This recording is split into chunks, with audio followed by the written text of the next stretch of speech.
Magandang araw mga kagabay. Ngayon po ay November 12, 2025, araw po ng Miyerkules. Debosyon natin sa mahal na ina ng laging saklolo.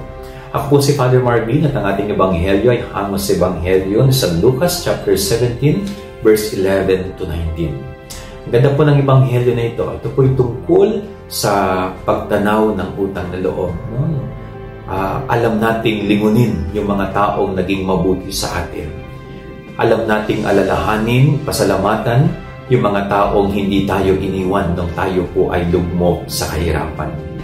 Katulad po sa Gospel, may 10 ketongin na nakitang Panginoon at sila'y pinagaling niya. Pero nung sila'y po'y gumaling, isa lang yung bumalik kay Jesus para magpasalamat, yung siyam ay nakalimot na.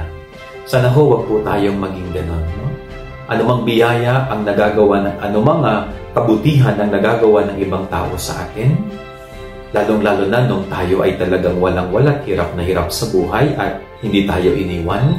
Sana ho, wag tayo magka-amnesia. Huwag natin kalimutan itong mga tao na ito na talagang ibinahagi ang kanilang sarili para sa ganun ay matulungan po tayo. Maging mapagpasalamat tayo sa mga taong nagiging mabuti sa atin. Huwag natin silang kalimutan. At kung kaya rin natin gumawa ng mabuti sa iba, ay gumawa po tayo. Yan ang ating gabay-aral ngayong maghapon. God bless po sa inyo lahat. Pagpalain kayo ng Panginoon.